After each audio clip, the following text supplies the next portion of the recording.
नमस्कार। चलिए आज एक सफर पर चलते हैं।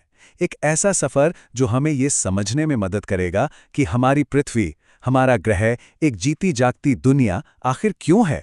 हम पृथ्वी के उन मूल हिस्सों यानी परिमंडलों को जानेंगे जिनके बिना यहाँ जीवन हो ही नहीं सकता था। तो शुरू करें। सबसे पहला सवाल तो यही उठता है कि हमारे सोलर सिस्टम में ऐसा क्या है जो पृथ्वी को इतना खास, इतना अनोखा बनाता है। और इसका जवाब पता है कहाँ छिपा है? वो छिपा है इसके 3 सबसे जरूरी हिस्सों में, यानी जमीन, पानी और हवा। यही तीनों मिलकर कह सकते हैं कि जीवन के लिए एक परफेक्ट स्टेज तैयार करते हैं। और अगर आप पृथ्वी को देखें ना, तो पहली ही नज़र में एक बहुत ही हैरान करने वाली बात सामने आती है। वो ये कि हमारी पृथ्वी को ब्लू प्लैनेट क्यों कहते हैं। असल में ये ज्यादातर पानी ही तो है। सोचिए, इसकी सतह का 71% हिस्सा पानी से ढका है और जमीन वो सिर्फ 29% है। 71%। जरा सोचकर देखिए इस नंबर के बारे में। इसका सीधा सा मतलब है कि हमारे ग्रह पर जमीन से लगभग 3 गुना ज्यादा पानी है। और पानी की इतनी बड़ी मौजूदगी ही है जो हमारी दुनिया के मौसम को, यहाँ की जलवायु को और यहाँ तक कि हमारे जीवन को भी गहरा आकार देती है। तो ये हैं वो 3 मुख्य परिमंडल जो जीवन की बुनियाद हैं। स्थलमंडल यानी हमारी जमीन, जलमंडल मतलब सारा का सारा पानी, और वायुमंडल यानी हवा का घेरा। चलिए अब एक एक करके इन तीनों को थोड़ा और करीब से जानते हैं। तो हमारे सफर का पहला स्टॉप है स्थल मंडल, यानी वो ठोस जमीन जो हमारे पैरों के नीचे है। यही तो वो जगह है जहां हम सब रहते हैं, अपने घर बनाते हैं और अपनी पूरी जिंदगी गुजारते हैं। तो ये स्थल मंडल आखिर है क्या? देखिए, आसान भाषा में कहें तो ये पृथ्वी की सबसे बाहरी ठोस परत है। इसमें वो सारी छोटी बड़ी चट्टानें, मिट्टी, पहाड़ सब कुछ आ जाता है जिससे हमारे महाद्वीप और द्वीप बने हैं। लेकिन हाँ, एक बात है, ये जो स्थल मंडल है ना, ये कहीं से भी एकदम सपाट या एक जैसा नहीं है। कहीं ऊंचे ऊंचे पहाड़ हैं तो कहीं चपटे पठार, कहीं दूर तक फैले मैदान हैं तो कहीं गहरी घाटियां। मतलब यहाँ तरह तरह की शक्लें देखने को मिलती हैं और यही चीज इसे इतना मजेदार बनाती है। मोटे तौर पर हम स्थल मंडल की इन आकृतियों को 3 हिस्सों में बांट सकते हैं। पहले हैं पर्वत, जैसे हमारे महान हिमालय। दूसरे हैं पठार, जो देखने में किसी ऊंची टेबल की तरह लगते हैं। इसका सबसे अच्छा उदाहरण है भारत का दक्कन का पठार।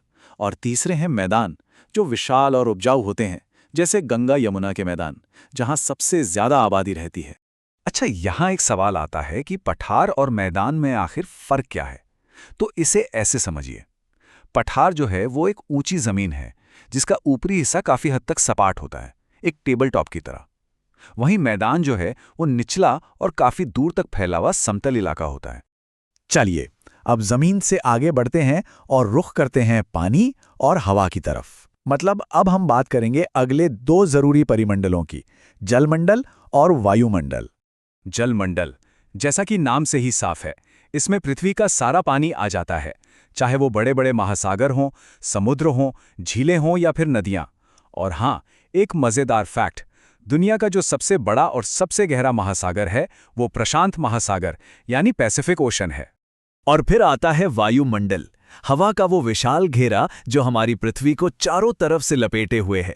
लेकिन ये सिर्फ हवा नहीं है, ये एक तरह का सुरक्षा कवच है, एक कंबल की तरह जो हमें सूरज की खतरनाक किरणों से बचाता है और पृथ्वी पर तापमान को भी कंट्रोल में रखता है। तो कभी सोचा है कि जिस हवा में हम सांस लेते हैं उसमें आखिर है क्या क्या? देखिए, इसका सबसे बड़ा हिस्सा करीब 78% तो नाइट्रोजन गैस है। लेकिन हमारे लिए यानी सांस लेने के लिए जो सबसे जरूरी है वो है ऑक्सीजन, जो लगभग 21% है। और बाकी के हिस्से में आर्गन जैसी दूसरी गैसें आती हैं। तो हमने जमीन, पानी और हवा तीनों को समझ लिया। अब बारी है उस सबसे खास, सबसे डायनामिक हिस्से की बात करने की। वो हिस्सा जहां ये तीनों मिलते हैं और जहां जीवन मौजूद है। जी हां, हम बात कर रहे हैं जैव मंडल की। अब ये जैव मंडल कोई चौथी अलग दुनिया नहीं है, बल्कि ये तो वो जादुई मीटिंग पॉइंट है जहां स्थल मंडल, जल मंडल और वायुमंडल यानी जमीन, पानी और हवा एक दूसरे से मिलते हैं। ये एक बहुत ही पतली सी परत है जहां जीवन के पनपने के लिए बिल्कुल सही माहौल मौजूद है। और इस जोन में आपको जो डाइवर्सिटी, जो विविधता मिलती है, वो कमाल की है। एक छोटे से बैक्टीरिया से लेकर दुनिया के सबसे बड़े जीव यानी ब्लू व्हेल तक पृथ्वी पर मौजूद हर एक जीवित चीज इसी जैव मंडल का हिस्सा है। और इस जैव मंडल के जीवन को हम मोटे तौर पर 2 बड़े हिस्सों में बांट सकते हैं।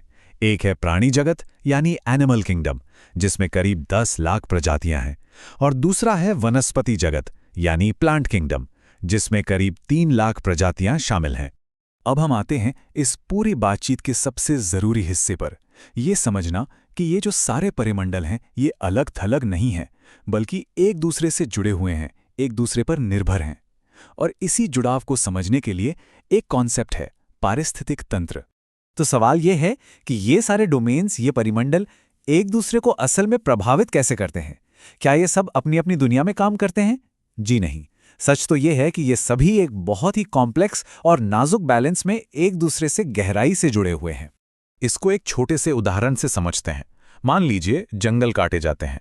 इसका सीधा असर किस पर पड़ा? स्थल मंडल और जैव मंडल पर। अब जब पेड़ ही नहीं रहेंगे तो उनकी जड़ें मिट्टी को पकड़कर नहीं रख पाएंगी। नतीजा, मिट्टी का कटाव होगा और वो बहकर पानी में मिल जाएगी। तो देखिए, जलमंडल भी प्रभावित हो गया।